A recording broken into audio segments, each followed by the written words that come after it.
I'd like to welcome everyone to this evening's meeting. This is the 13th meeting of the Board of Directors of the City of Hot Springs during this calendar year 2024. We'll begin with an invocation by Dr. David Mitchell of Central Baptist Church, and I'll lead the pledge. All rise.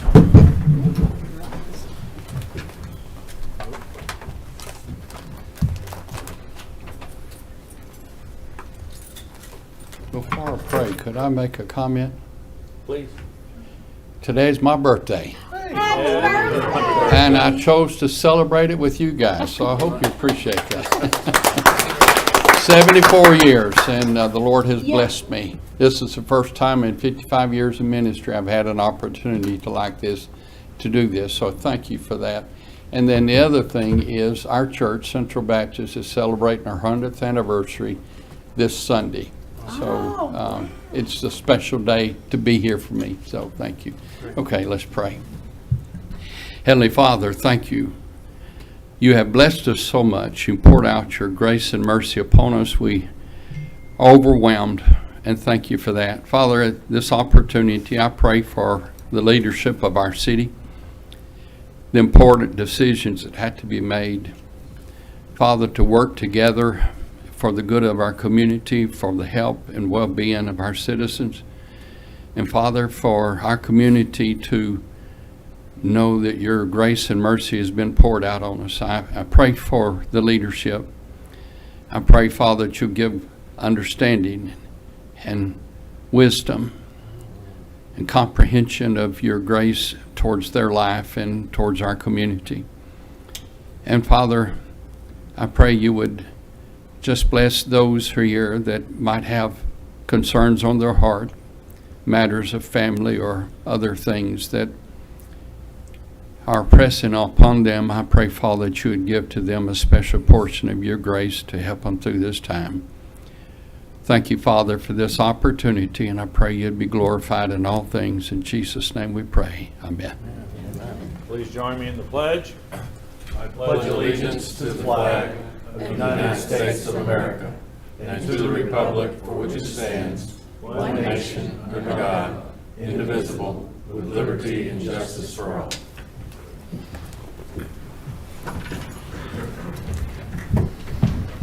We'll call this meeting to order. Please call the roll. Director Aaron Holliday. Here. Director Phyllis Beard. Present. Director Marcia Dobbs-Smith. Here. Director Dudley Webb. Director Karen Garcia. Here. Director Steve Trusty. Here. Mayor Pat McCabe. Here. This time we'll consider approval of the agenda. Are there any additions or deletions to the agenda or items to be moved from the consent agenda to new business? Hearing none. Oh, Director Garcia. I move approval of the agenda as presented. Thank you. Second? Second. Seconded by Director Trusty. All in favor signify by saying aye. Aye. Opposed, same sign. Agenda is approved. This time we'll consider approval of the minutes of the regularly scheduled meeting of July 2nd, 2024. Are there any additions, deletions, or corrections to the minutes as presented? Hearing none, I'll entertain a motion to approve.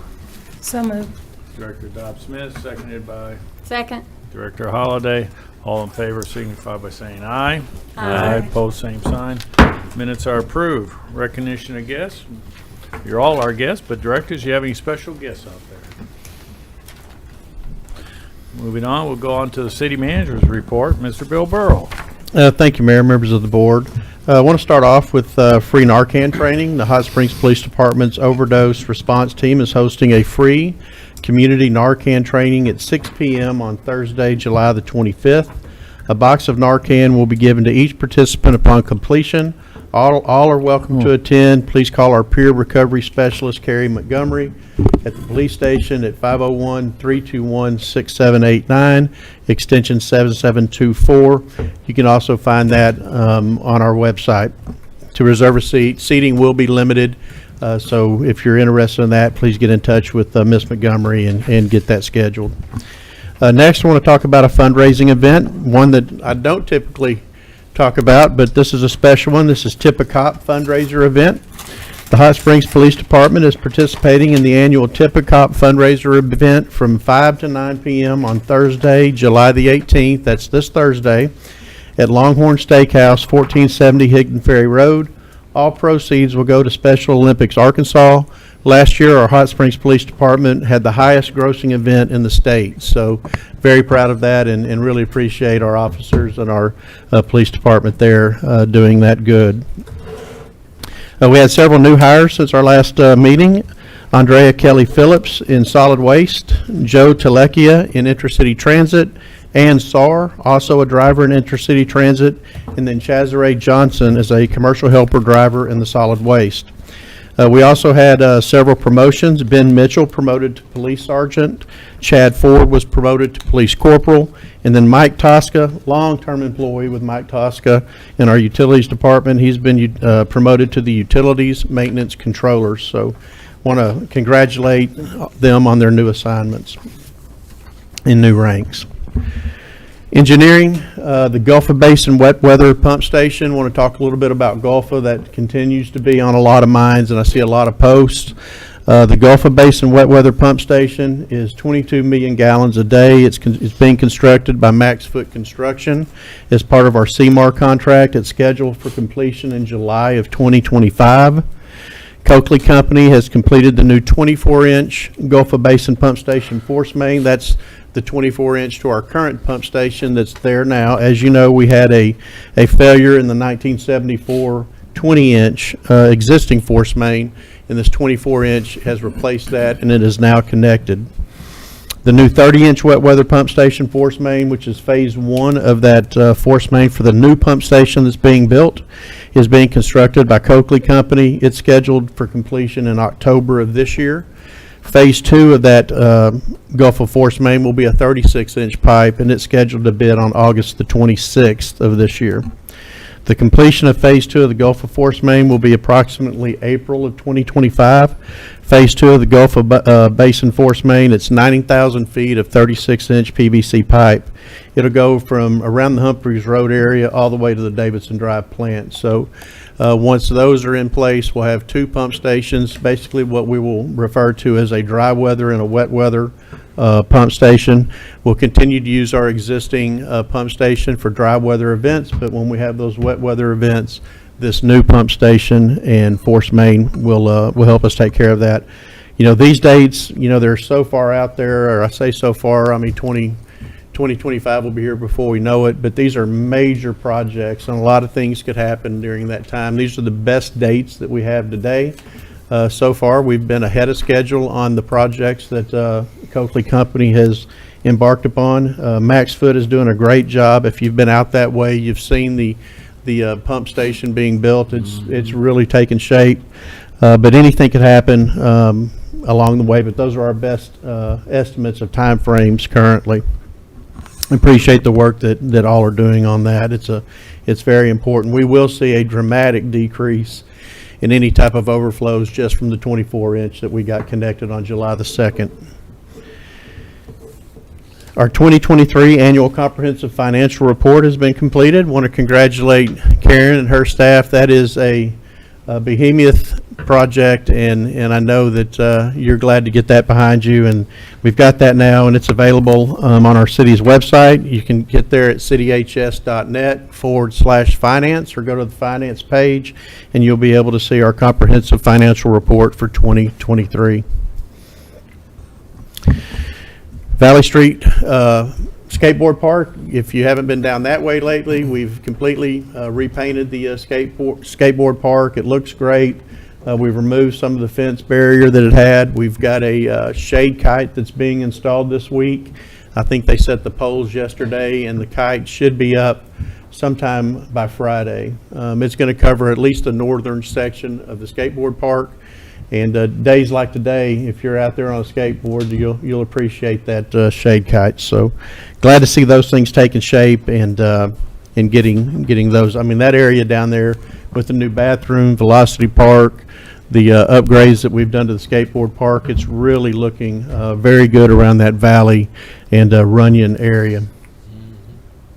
The city's new Community Resource Center at 109 Hobson Avenue opened its cooling center again yesterday and today. It's operating from 12 to 6 to support our citizens during high temperatures. This initiative is already proving to be a valuable asset to the community in times like these. It's offering safe and cool refuge for those in need. And, you know, I want to make sure that people understand that anyone can come to our resource center.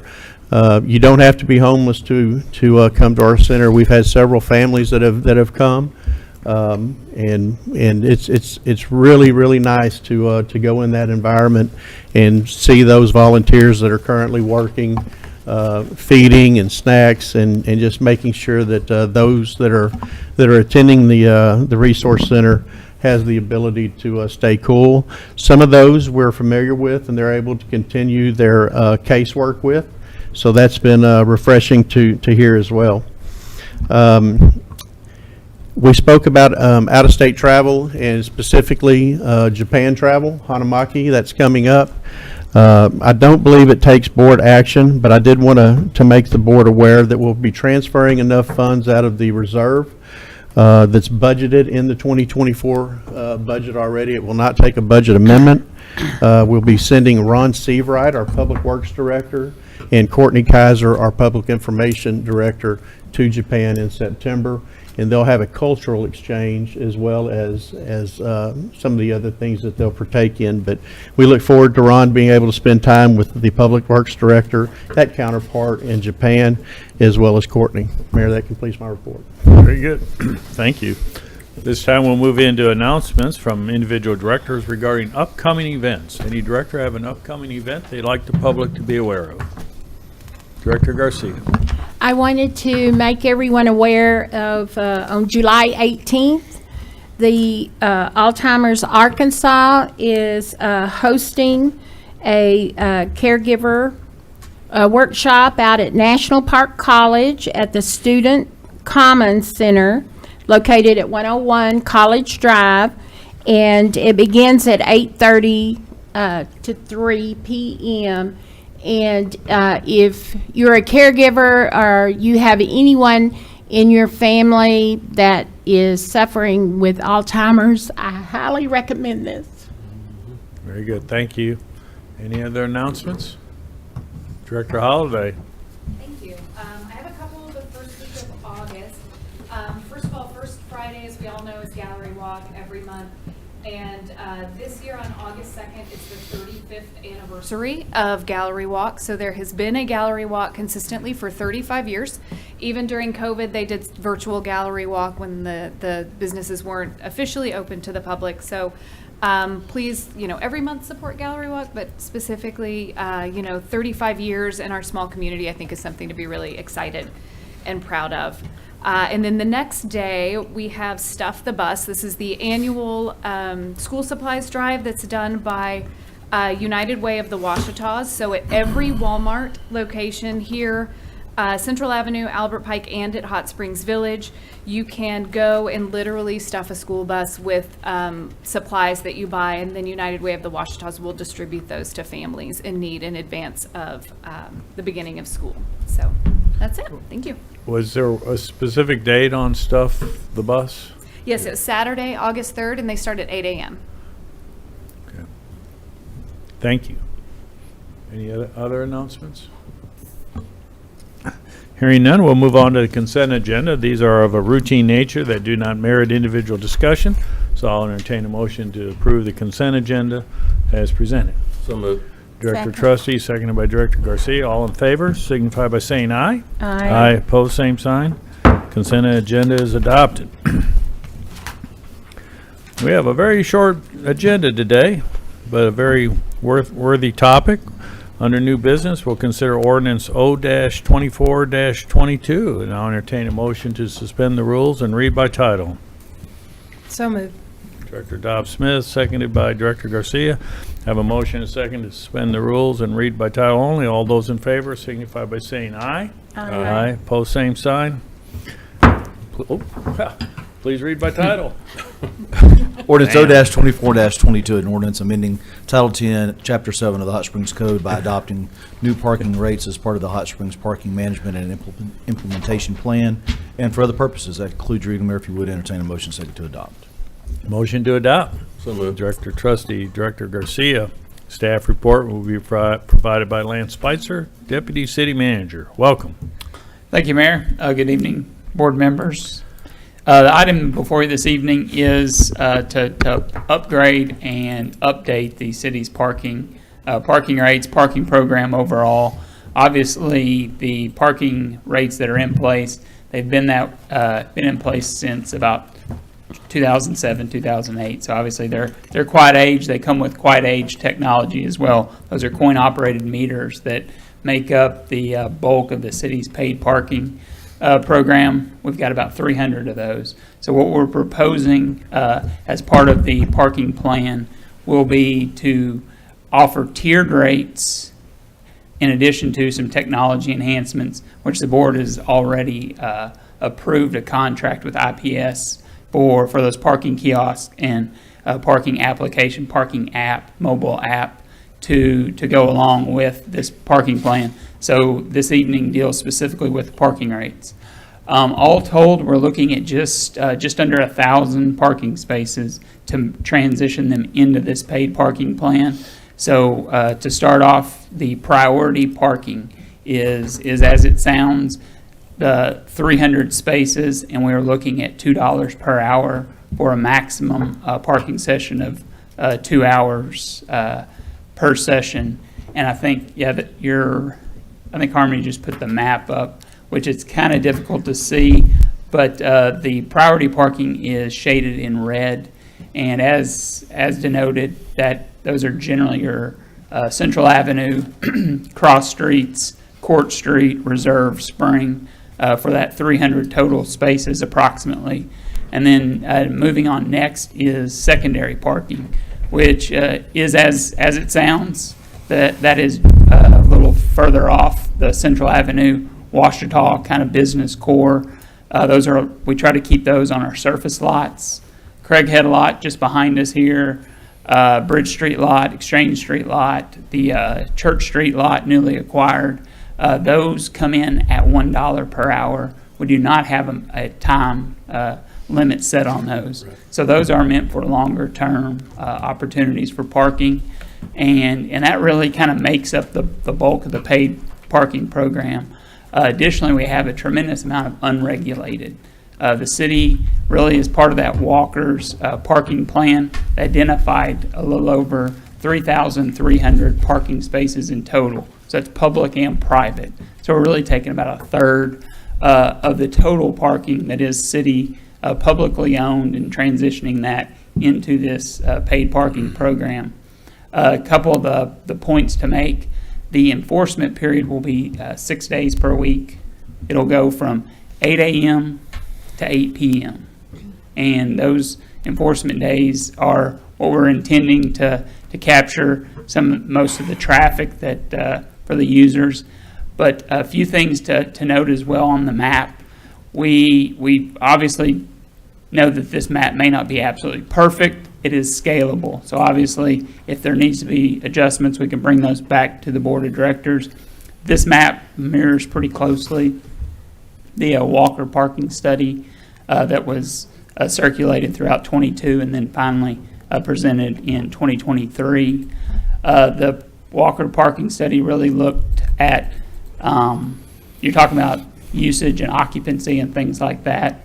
And in working on this plan, as we said, it's not absolutely perfect, but we do look to, we have an additional 6 kiosks that we're able to allocate if it looks like we need to move some of those parking options where we do not have kiosks denoted on this particular map. So that is something to keep in mind that we'll be able to possibly do.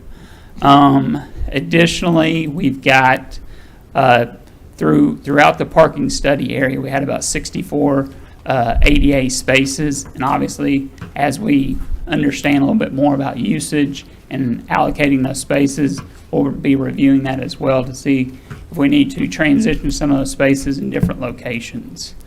Really, the parking program itself, we expect the program to bring in sufficient funds to support the parking program. Currently, in the past year, in 2023, at about $411,000 in expenses. And then in your packet, I think I provided some information on the revenues. They've kind of been stepping down over the years, but obviously some of that deals with enforcement, and then also, and this is kind of an ideological type of thing, if parking is generally free, people do not necessarily place a value on it, and as you're trying to transition and find parking, sometimes those that are parking in free spaces or unregulated or very little enforcement, you'll see those revenues tend to decline. But we expect to have those revenues increase. But as we get a little bit more time with the usage and history of the users, I think we can certainly track and hopefully continue to grow the parking revenue. But with that, I'll stop and entertain any questions with the proposed plan and anything with the map. Any questions of Mr. Spitzer, Director Garcia? Thank you, Mayor. Yes, thank you for including all this information and the maps. Is there a map that reflects the ADA parking spots? There's not a map exactly. There is I'll call it a diagram within the parking study, and I can certainly send that information your way. It's got the street listing, and then it's got the number of ADA spaces that are on that street. Okay, that would be beneficial with some Definitely. people that I work with or advocate with. Also, for clarification, to understand, with the kiosk, can you, other than the kiosk, can you pay through smartphone? Yes. In any of these areas? Yeah, Is you'll that be able to correct? pay with a parking application or by kiosk. Either or. Yeah. And I think that was a very good choice. And thanks for everyone involved in all of this work. Also, wanted to thank the newspaper. I think they provided a very thorough report that identically reflects what you're presenting tonight and what was in our paper. And I have not received anything but positive feedback from constituents, so I was very grateful for that. Thank you. Very good. And I neglected to mention our employee parking program. I think I did that at the agenda meeting as well. The employee program, we do have a discount program offered for those employees. It will offer up to a 60% discount for employees within the downtown core. That will be managed by city staff. There is actually a module within the IPS system whereby those particular business owners or managers are able to enter the license plate numbers of those employees so that discount rate is automatically applied. Now that will only be used for secondary parking. Priority parking, so anything on Central Avenue, the employee discount rate will not be applicable. I'm sorry I left that. That's an important part because obviously employee parking is the big component. Any additional questions from Director Dobbs-Smith? How many city employees do we have that park right around here? How many work in this building? This building, I think we probably have probably close to 60, 70. So do they park right here, or are they taking up? So I didn't realize until just now that this encompassed Convention Boulevard, not complaining, just noticed. So is there a plan for the city employees to park? Yeah, actually the module that we have, it does have a feature where employees are able to put in their license plate numbers into that system. So when the enforcement piece begins, that it will be noticed that is an employee unit, so that it however it may work out that they're not to be ticketed. And additionally, I think within the code itself, it does provide for marked city vehicles that they are exempt from these parking fees. Okay, thanks. Yeah. Yeah, we do have quite a few that park on Convention Boulevard. Well, we also have several that park at Transportation Depot and then commute back up to City Hall. So their personal vehicles are often left there at Transportation Depot. That was going to be my next question, but he kind of answered it with that. Was there a plan for a shuttle if they parked up by the depot? Just walk. Any Not at this addition, time. any additional questions from board members? Director Holliday? Thanks. I will echo Director Garcia's sentiment. I will say everyone that I reached out to and that reached out to me, overwhelmingly, this has been positive, and I know that was kind of one of our fears in the beginning. The biggest conversation I've had was about that employee parking. And you and I have talked back and forth a couple times to make sure I fully understood what was going to be happening. But one thing I was actually asked just before this meeting was if there's a limit for each employer, like whatever that would be, or perhaps could a business owner put all their friends and family on the list? And I would hope not, but is there some oversight with that? Yeah, that would be part of the verification process that city staff would do. Obviously, they would need to determine, one, that the employee, that the business owner or manager is putting in to this discount program is in fact an employee. But all told, now just because you have, let's pretend you have a large employer that have 70 or 80 employees, maybe not every employee will be entered into the discount program because we do have a finite amount of these paid spaces. And as I said, there is 2/3 of unregulated parking that's located in relatively close proximity. So there may be some give and take in that, but obviously we don't really know the volume of employees. We do have a roundabout census, but at the same time, once we get a little bit of history with the usage and the number, I think we can certainly fine tune that. Okay, thanks. Any additional questions? Director Trustee? Thank you, Mayor. Lance Hill Wheatley parking is secondary. Yes, sir. Of course, it's very centrally located, but is it because it's a surface lot? I read something about Yeah, that. that was part of the thought process, was to kind of keep anything on street, as that priority, and then anything that is off street surface lots, and then parking facilities to make that secondary. Okay. It's just surrounded by a lot of red-lined Yes, sir. spots there, so, okay, thank you. You know, Lance, I had a couple of businesses reach out to me at the beginning of this concept, and most recently, even today. You know, the employee base that works in the downtown area, a heavy number of them are hospitality, retail clerks, and wait staff, housekeeping at hotels, and things along that line. And while even the discounted of 60% is doable for many people, it still adds up over the course of a week for you know, minimum wage or slightly above minimum wage employee. We're also going to see an influx of additional cars going into the parking garage because a lot of employees are parking on the street now. And, you know, we'll see some real significant gaps in that.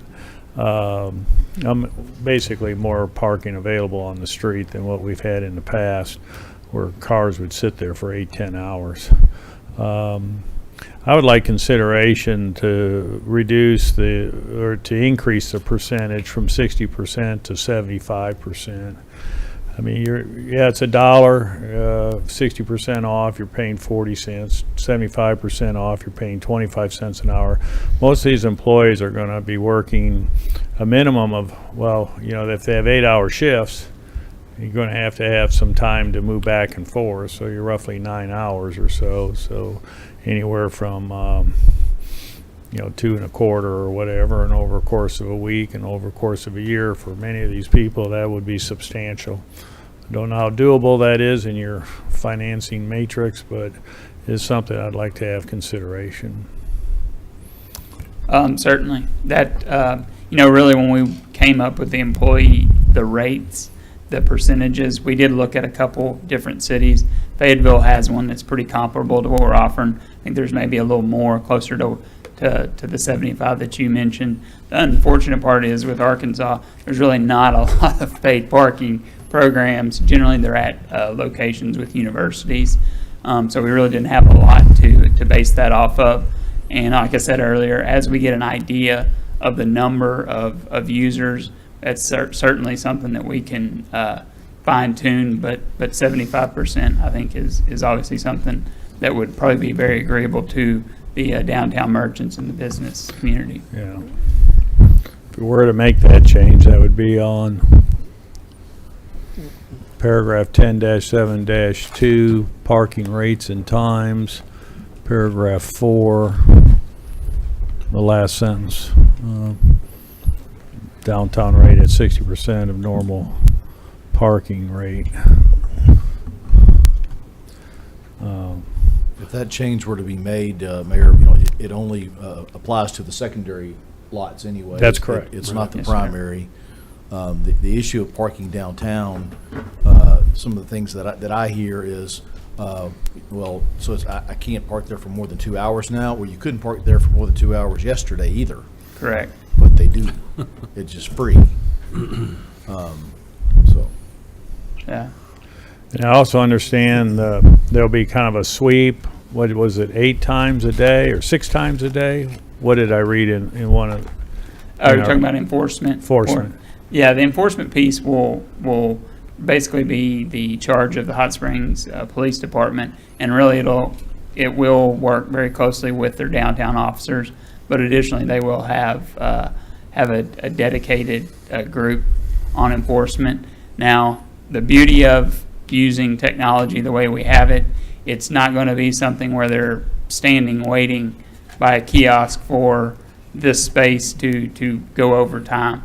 It'll basically direct them to those areas, so they're better able to spend their time, and maybe not the entire time dealing with parking enforcement, able to work traffic accidents and other things.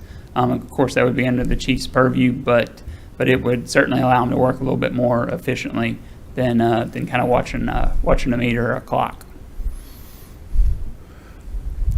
Mayor, I think it's also important to note that there still is, and you'd mentioned this earlier, a considerable amount of parking that is at no cost. You may have to walk a block and a half to where you're working. And some of our larger employers downtown, they have their own lots. I noticed something today for the first time, and that's our north lots that are private. One of those that we had not seen a lot of activity at in the past, it's up for sale, and there's no longer any arms on it, so that parking is no longer charged. But the lot next to it, that's owned by one of the hotel establishments, for the first time I saw arms on that one. So I guess that's been transitioned into paid parking as well. Correct. Yeah, it has. And some of our employers downtown have worked out agreements with some of the private lot owners for them to be able to use those lots as well, so. Director Dobbs-Smith? Go ahead.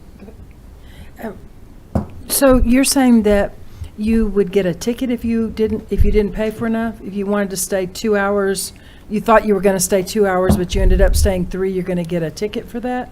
If you're in priority parking, the maximum parking session will be 2 hours. The yeah. priority, okay. And But we- the others, it just automatically charges your credit card. The longer you stay, the more you pay. You do have to affirmatively increase the Right. parking, otherwise you would. Right. They send you a text and say yeah. you're almost out of time. Correct. Okay. The other thing is, maybe, there's already paid parking on Malvern, but I don't show it on here. On the map, it doesn't show the yellow at all. Malvern was one of the areas that we didn't transition to for this particular phase, really because there's surface lots immediately around that area, and there really wasn't a tremendous amount of parking in front of it. But obviously, those are areas that we can certainly look into because, we really focused on that Broadway Terrace, Spencer's Corner area, but certainly if Malvern Avenue, I think there was close to 18 spaces that run along Malvern in front of the finance building, and then the Hotel Hot Springs. So those will just keep a parking meter like they currently have? Those would, we would remove the parking meters, and those would, we would actually probably likely use the app for those. For those two? Yeah. And where does this money go? Does it go to a dedicated fund or just in the general fund? Parking fund, there is a parking fund now. It doesn't perform very well, but obviously, we hope to raise enough funding and the funds will transition to the parking fund, and they'll be used for maintenance upkeep of the Exchange Street garage and the various parking facilities. But obviously, one of the key components is to look for additional supply, which was highlighted in that Walker study. But obviously, we do need some history and some revenue. That's where I was going with it. So we're saving up to maybe build another parking deck at some That's- point? That's the hope. Or at a minimum, you'll be able to monitor it and know what the anticipated revenue would be from that one source, and you could perhaps float that with a revenue bond rather than a general tax fund bond. Thank you. Director Holliday? Thank you.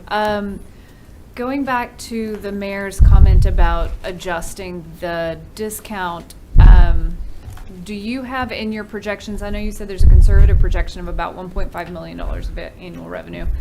How much of that do you anticipate is from downtown employees, so we can know what that 15%, what the impact would be? And if it's a fairly negligible impact on us, but could be a great impact on the employees, I think it's something to definitely think about. For the most part, the projections dealing with the employees, we used a pretty conservative estimate of the employees located downtown. That shouldn't have a great impact on the number, on the revenue figure. It will impact it some, but obviously, I do not think a 75% discount for the selected employees will have a great impact, just because the employees, when we looked at occupancies versus the turnover that we were seeing whenever Walker was doing their occupancy studies, it was on a relatively busy September weekend, and most of those cars, they denoted the license plates. Most of them were not from Arkansas. So it's tough to tell exactly how those figures may impact, but I don't think it's going to have a great impact. Okay, then I would go with your suggestion and make a motion to amend the discount from 60% to 75% for downtown employees. Does that have to be in a form of a motion? I think so. Okay. We have a motion to reduce to increase the discount from 60% to 75%. Second. We got a motion and a second. Please call the roll. Oh, I'm sorry, discussion. I have Ms. Garcia. questions. Yes. Yes, please. In your comment to the director's question about the impact, you said to selected employees. What does that mean? For those business owners and managers, whenever they bring forth to ensure that they are downtown employees is one component, but additionally to make sure that we do not allocate all 1,000 spaces, or that's an exaggeration, but to overwhelmingly provide too much of the discount to those paid spaces. We obviously would like to have the turnover and additional usage from the visitors and those looking to shop and utilize the downtown area. And you said you didn't think it would be much of impact, but you don't have any estimates available for us at this time? Not specific, because the numbers that were utilized for some of those revenue projections, they were absent the number of employees, just because there was not a good count of them. But all told, I think one thing to keep in mind is obviously the traffic that we see in the downtown area, I think would lend itself to having more visitors as opposed to employees in those spaces, which was kind of what that revenue projection was based off of.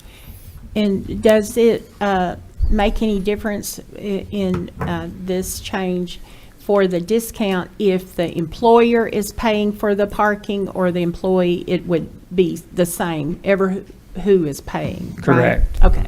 Correct. It does have an option for the business owner wants to provide the parking for their employee. They're able to have that within their account, just as they're able to remove, once an employee, if they leave employment, Right. they can go into their account and remove that particular license plate and account. Thank you, thank you.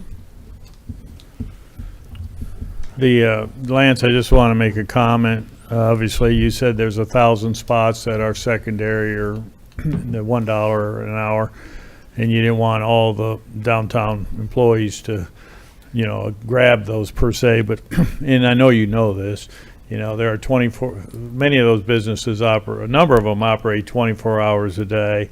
Some don't even open on Sundays, some aren't open on Mondays or Tuesdays, and they're covering an array of hours. So I don't want anybody to think that, all the employees are going to get down there at 8 o'clock on Monday and there's not going to be any parking for anybody until 8 o'clock, Yeah. 8 p.m. on Monday. There's a lot of flow within the various schedules that the employees have down there, and so that in and of itself will have people moving about. But I appreciate that. I guess we have a motion in a business downtown. I wasn't going to bring it up, but if not, but for the comments that I received today and in the past. My business, we do lease space for our overnight guests, and I have lease space for my wife's car and my car. So our license plates won't be part of of this discount here. So I just wanted to make that clear. But all the employees in downtown will benefit from this and would be greatly appreciative of the efforts of the board. Director, Trustee. And Mayor, just to clarify, this is only for secondary parking. Yeah, That's this is right. only secondary. Only secondary. Okay, thank you. Yeah, that part of this parking, Chapter 7 of parking doesn't change. Right. Director Garcia? Yeah, just one other clarification. This is for employees. It wouldn't include valet parking for customers at secondary parking spaces. Correct. Thank you. Yeah, there'll have to be an approval by city staff to be entered into this program, and it'll be monitored by city staff as well to ensure that, we don't, for compliance, but additionally to make sure that everything is operating accordingly. Lance, one other question. A lot of schedules may start at 8 o'clock. Obviously, the employee's going to be there, hopefully, by like 7:45. So they park in the parking garage or they park on the street, and do they note the slot number they're in and then program their phone to do something? If you're using the app, it will geolocate that where you're at, and your license plate in itself will be entered into as a paying parker. Kiosks, same thing. It'll do the same. But the timer won't start till 8? And you do get a 10-minute grace period. Yes, sir. But if an employee parks at 7:45, but the clock starts ticking at 8, Yes, sir. so their money count starts at 8? Yes, sir. Okay. It wouldn't matter if they parked at 6 a.m. Okay. It would start at, because your license plate is part of your profile of your account. All right. You'll put in a zone, basically, Yeah. from where you're at. Thank you. Yes, sir. Any further questions, comments? You're on the amendment. On the amendment. Oh, yeah, Still we on have the a amendment. motion and a second on the amendment. Please call the roll. Director Holliday. Aye. Beard. Aye. Dobbs Smith. Aye. Garcia. Aye. Trustee. Aye. And the record will reflect that the mayor has recused from the vote. Thank you.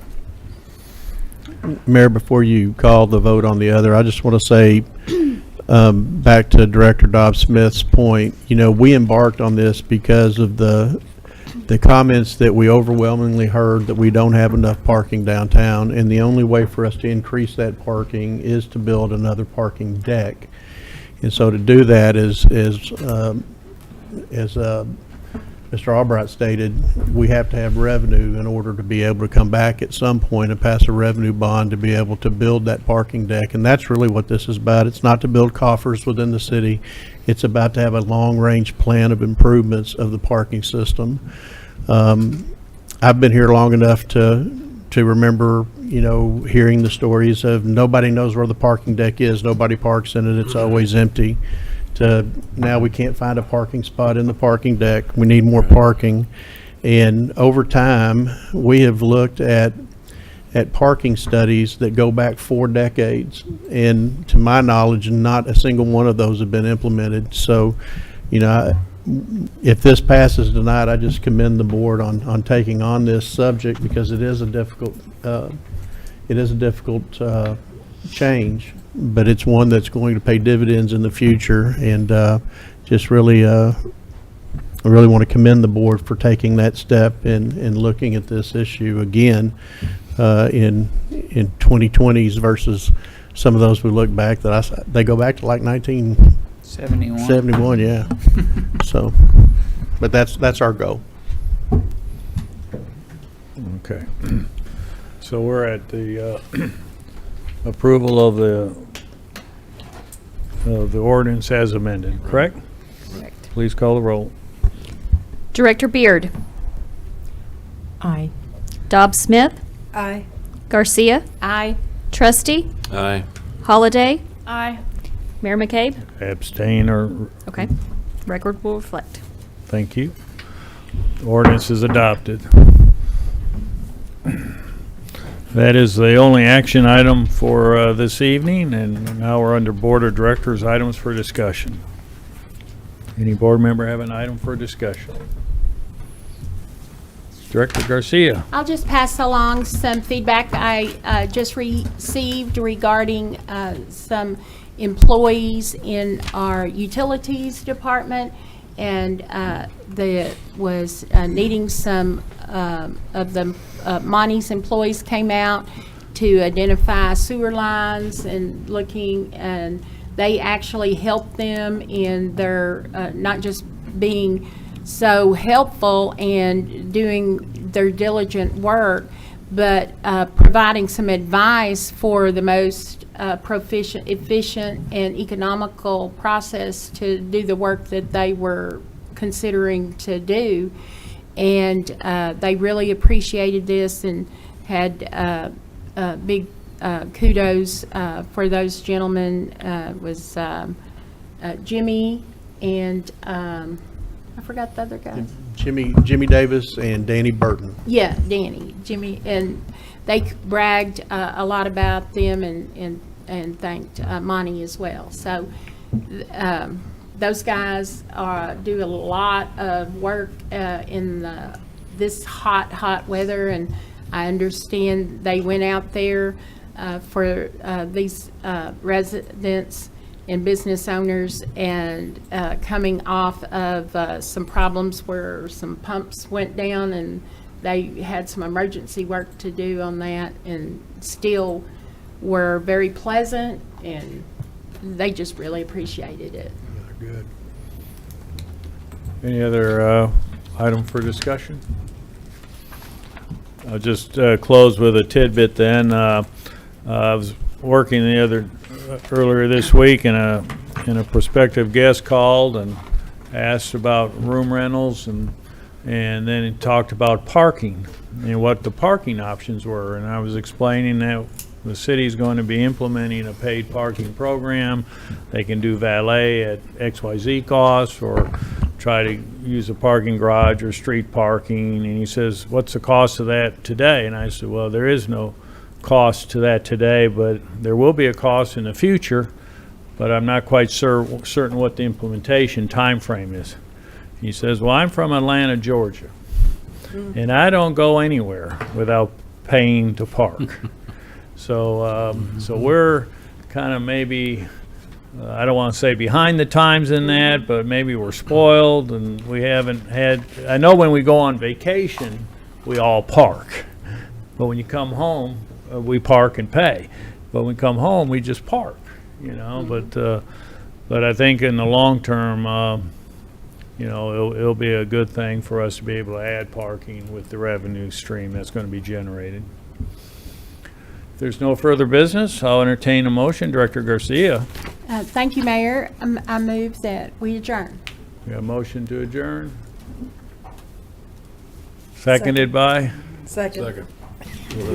I looked at her for 15 seconds and she wouldn't do it until I looked over to Director Trustee. We got a second by Director Dobb Smith. All in favor signify by saying aye. Aye. Opposed, same sign. We are adjourned. Do we have a public comment? No. No? Thank you. Thank you.